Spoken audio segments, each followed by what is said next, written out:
Olá, pessoal do terceiro ano. A gente agora vai gravar para vocês a segunda parte da 25ª aula de Sociologia do terceiro ano médio de 2025. Lembra que na primeira parte eu expliquei para vocês a respeito de Pierre Bourdieu, falei um bocado a respeito de Pierre Bourdieu, mas agora a gente chegou na parte mais importante de Bourdieu. Tá? A parte que vocês vão ouvir falar bastante para quem seguir, principalmente a área de humanas, história, mesmo sociologia ou filosofia, enfim. E mesmo quem fizer as áreas médicas vai falar muito a respeito de Bourdieu, em termos de comportamento, né? E principalmente é o que eu vou falar agora, a violência simbólica. Gente, a violência simbólica é, segundo Pierre Bourdieu, uma das formas de reprodução e manutenção da cultura dominante. Segundo ele, o indivíduo, ao ingressar na sociedade, a gente pode chamar de criança, tá? Começa a observar comportamentos e começa a tomar contato com certos estereótipos criados, né? Objetivamente. Ela toma contato subjetivamente. A gente sabe que a criança constrói o seu conhecimento, constrói o seu saber inicialmente por sobreposição, né? Aquela história de subsunsor, né? De Vygotsky e tal. Bom, enfim. Isso é uma coisa um pouquinho mais complicada, tem mais a ver com pedagogia, né? Tem mais a ver com a psicopedagogia. Jean Piaget e o caramba. Então, né, vocês precisariam entrar numa outra área para entender melhor. Mas, resumindo, a gente sabe bem que a criança vai construindo o conhecimento dela, de observar, né? Observando e absorvendo o conteúdo e solidificando em camadas, né? Criando subsunsores para receber os conteúdos posteriores. Alguns desses subsunsores, alguns desses conhecimentos que a criança solidifica e arranja em camadas, já trazem prontos para ela alguns estereótipos, algumas formas de comportamento. Tanto a gente vai ver isso na violência simbólica como na sociologia do gosto, né? Gosto, bom gosto, mau gosto, essas coisas, tá? A gente já vai chegar lá. Na violência simbólica, gente, esse indivíduo que desde sempre, desde pequenininho, ele acumula, por exemplo, impressões positivas a respeito de algum estereótipo. Vamos, né, usar as palavras nuas e cruas, né, a respeito de cores de pele diferente, a cor negra, a respeito de opções sexuais, tipo homossexuais e heterossexuais. Houve, por exemplo, vamos supor que a criança está no carro e alguém faz uma barbeiragem lá, o pai dirigindo, o pai, o tio, o responsável, enfim, um homem. A criança está no carro e o pai xinga, fala. Aí, vamos supor, é uma mulher que fez uma barbeiragem, né? Eu ia falar a motorista. Quando o pai olha, fala, tinha que ser mulher. O que a criança faz? A criança acumula esse conhecimento. Quando, tanto faz se é menina, se é menino, quando essa criança começar a dirigir, quando ela atingir a idade de começar a dirigir, esse, vamos supor, não é preconceito, esse estereótipo negativo a respeito das motoristas mulheres já está cristalizado lá no fundo. Então, tanto faz. A mulher talvez ela não se expresse, né? Porque trata-se de corporativismo, é o mesmo gênero dela. Mas o homem, com certeza, quando ele ouviu o pai falando que só podia ser mulher, quando ele chegar na idade adulta e estiver dirigindo, ele vai olhar alguém fazendo uma barbeiragem no trânsito, mesmo que tenha isso um filme que o carro esteja totalmente fechado, ele vai falar que só podia ser mulher. Nem sabe lá o que está dirigindo, pode ser um dinossauro, né? Mas ele vai falar, só podia ser mulher. Percebe que esses padrões, esses estereótipos, eles são acumulados, eles são adquiridos subjetivamente pelo indivíduo ingressante na sociedade. Aí falei tudo isso para preparar o terreno para falar de violência simbólica. A violência simbólica, o que que é? Ela não,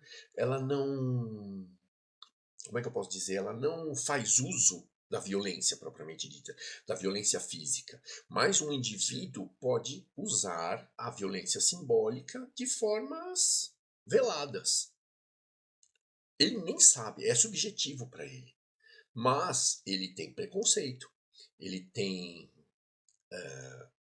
reservas em relação a certos acontecimentos sociais, a certas etnias de pessoas, de outros indivíduos ocupando certos cargos, percebe? Então, como eu falo sempre em toda aula, o exemplo é tudo, gente. Principalmente nas crianças.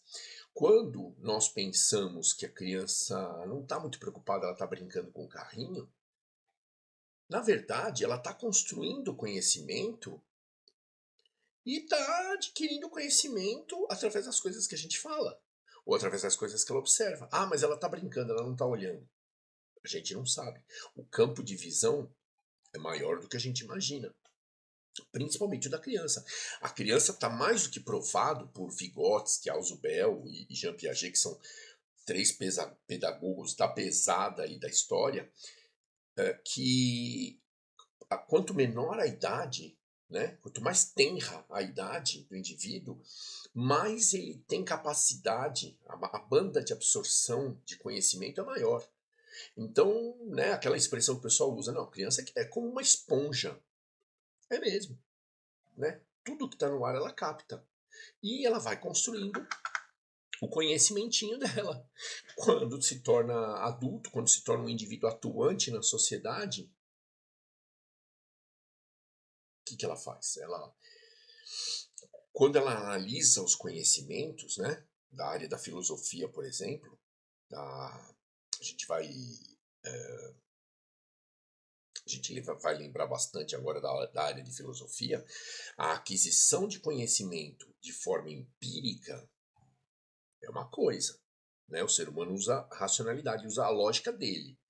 Porém, aquela aquisição de conhecimento subjetivo, aquela aquisição de conhecimento que é realizada só pela presença, a criança já tem acumulado.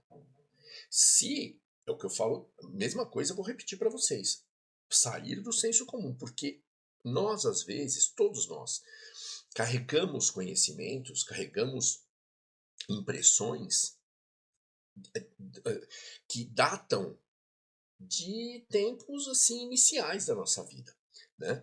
Tanto faz do convívio familiar, do convívio escolar, do convívio social, como eu acabei de falar, a criança vai acumulando conhecimentos. Às vezes a violência simbólica é exercida, como afirma Bourdieu, como uma simples forma de reprodução e perpetuação da cultura dominante. Quando ele fala cultura dominante, gente, tem mais a ver com a cultura adquirida por esses indivíduos, tá? Então a cultura se reproduz. A, a, a, a forma de agir, a forma de reagir principalmente às interações sociais, ela reproduz as formas acumuladas, as formas que o indivíduo carregou, as formas que o indivíduo cristalizou. Se o indivíduo cristalizou cultura dominante ou cultura de dominados, aí já é uma segunda análise. Porém, a reprodução de cultura é evidente. A reprodução de comportamentos e reações é evidente. Então, quando ele fala aqui a respeito de violência simbólica, na página 126, é um trechinho bem pequenininho, Bourdieu, a apostila afirma a respeito da sociologia de Bourdieu que seria uma forma de reprodução de cultura dominante, né? Mas depende do ponto de vista. O que é cultura dominante e o que não é cultura dominante. Também é uma coisa a entender só quando se sai do senso comum. Quando se permanece no senso comum, tem-se a uma visão genérica, né? Generalizada e simplista demais, né? É reprodução da cultura dominante, é reprodução da estrutura de poder existente, é reprodução, esse comportamento é típico de burguesia, tá, mas, como eu digo, sempre repito, saindo do senso comum, às vezes você entende melhor os comportamentos, né? Não pensando assim generalizadamente e com esse simplismo todo, com essa simplicidade toda, né? Ficando no raso, na superfície. Vamos mergulhar e vamos absorver um conhecimento um pouco mais profundo. Quando a gente fala de conhecimento superficial e conhecimento profundo, nada mais é que isso.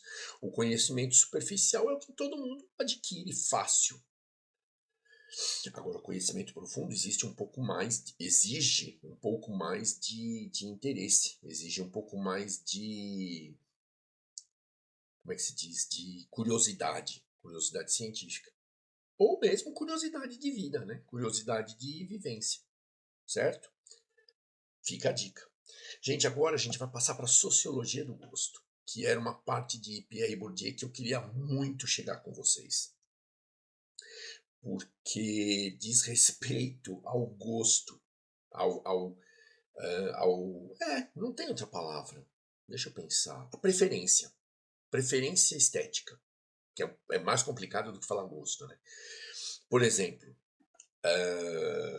eu gosto do azul, eu gosto do amarelo. Gosto é isso, tá? É simpatizar, é estabelecer a relação estética com uma coisa ou outra, certo? É formar seu padrão estético. Na visão de Pierre Bourdieu, isso não tem a ver com o indivíduo, não tem a ver com a essência individual, e sim, do mesmo jeito que a violência simbólica, com padrões adquiridos. Então, assim, a teoria de Bourdieu diz o seguinte, que se o indivíduo teve acesso até ele, no que ele escreve, até a pessoa que escreveu o texto da apostila, se o indivíduo teve acesso a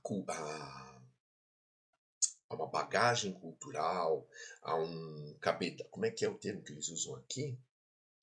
É produto do acúmulo de capital cultural. Eu falei bagagem cultural, é capital cultural.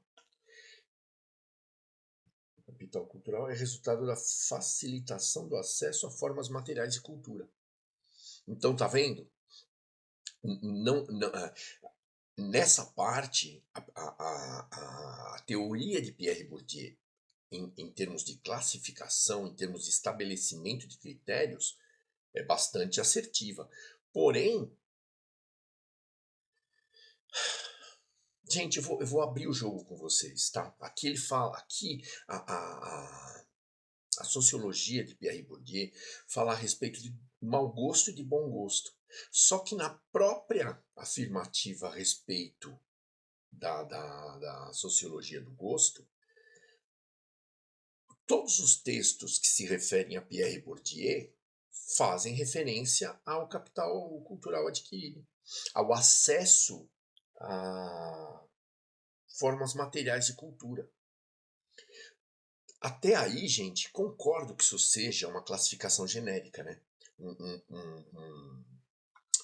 Um parâmetro de estabelecimento de critérios, né? Uma escala.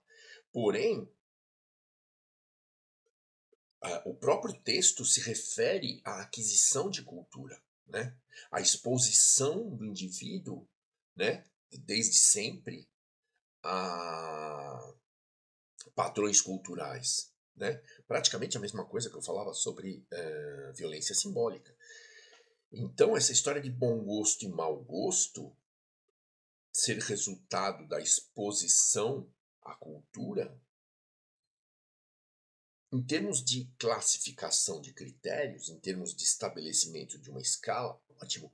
Mas essa escala, eu não sou uma pessoa que Acho que todos os conceitos a gente pode relativizar e gostaria que vocês também não fossem. Porém, o que é bom gosto? E o que é mau gosto? Percebe?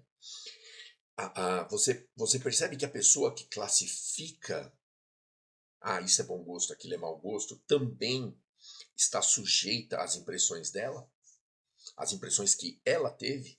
É muito difícil, assim, é praticamente impossível, né? O indivíduo se separar daquele conhecimento dele, daquela cristalização de conhecimentos que eu falei para vocês agora há pouco. Seria praticamente impossível fazer um julgamento a respeito do que é belo, do que não é belo, baseado em contato com capital cultural. Baseado, deixa eu entender um pouco a sua vida, porque aí eu vou entender melhor o seu gosto. Tudo bem, até aí entender, perfeito. Agora, classificar, dizer se é bom, se é ruim, eu já acho complicado. Por quê? Né? Vamos colocar isso num exemplo, vamos materializar isso, vamos abstrair um cenário, né? Vamos criar um cenário. Vamos supor que você está conversando com um psicólogo, um terapeuta, e mentalmente esse terapeuta te ouve falar, te ouve contar da infância, como é que era a casa dele, como é que eram os costumes lá na casa dele, enfim, blá blá blá blá. Mentalmente, ele te classifica. Ele te diz se você tem bons costumes ou não. E a mesma coisa com gosto, com padrão estético. Então, né? Assim, não dá pra gente, pra nenhum de nós, classificar, dizer o que é bonito e o que é feio. Agora, em termos de. Isso é bem relativo, né? Dá pra gente relativizar bastante o que é feio e o que é bonito. Agora, padrões éticos, noções de certo e errado, noções de comportamento, aí não, né? Aí não dá, né? Ou alguém aqui pode até achar que dá. Então o indivíduo foi criado numa comunidade, desde pequeno ele vê as pessoas portando armas e um matando o outro. Gente, então nós vamos voltar para a barbárie, nós vamos voltar para. Se isso for considerado certo, né, roubo, o tráfico de droga, o tráfico de entorpecente, se isso for considerado certo, por mais relativo que seja o conceito de julgamento, né? Assim, por mais flexível que todos nós possamos ser a respeito de julgamento do que é certo e do que é errado, existem padrões que não são relativizáveis, né? Ou seja, matar é errado, roubar é errado também. Então, então o indivíduo desde cedo teve contato com isso. Para o jovem, o sonho dele é ser um gerente do tráfico, né? Ser um gerente da comunidade, um gerente do tráfico, porque na cabeça dele ele absorveu que ele criou padrões, né? Que fazem com que ele acredite subjetivamente que o gerente do tráfico é rico, ostenta, usa anel que ele acha lindo, tem um brinco de ouro, tem uma corrente, enfim, leva uma vida bacana, tem um carrão. Só que, pessoal, a gente saindo da superfície e indo para a profundidade do conhecimento, vamos pensar um pouco, vamos raciocinar. A vida, né, a existência desse gerente do tráfico, visto como herói por algumas crianças, por alguns jovens, é uma vida segura? É uma vida honesta? Fica a dica. Isso é uma provocação para que vocês mesmos respondam, certo? Quando, assim, tudo tem um preço, né? Tudo tem um preço a pagar. Uma existência, contanto que ela seja intensa, pode ser curta. Quem somos nós? Quem é cada um de nós para dizer a respeito disso? A gente pode afirmar isso a respeito da gente. Mas vamos de novo estabelecer um cenário, né? Vamos materializar um cenário. Ah, beleza. Então o jovem acha bacana porque tem de tudo, tem bastante ouro, ostenta, dirige um carrão, coisa e tal. Beleza. Aí ele acaba fazendo de tudo para se tornar um gerente do tráfico, ser uma pessoa importante no sistema de distribuição de entorpecente, coisa e tal, né? O narcótico, né? Que eles chamam tanto. Aí, um belo dia, essa semana a gente viu, né? Aquela invasão no morro lá do Rio, não lembro se é Rocinha, se é Penha, o que é. Pronto, acabou com a brincadeira. Aquela menina, Japinha, do tráfico. Meu, aquela menina não tem 20 anos. Acabou. E o pai? E a mãe? E as pessoas que gostavam dela, independente do que. Isso se não tiver filho, né? Que dependia dela. Então, gente, tudo é uma questão de você balancear seus valores, né? Tudo é uma questão de você pesar o que vale e o que não vale a pena. E na questão da sociologia do gosto, acho que o exemplo foi dado, né? Em outras palavras, porém, foi dado. Quem somos nós? Quem é cada um de nós? Assim, qual a nossa autoridade em classificar isso é bom gosto, aquilo é mau gosto?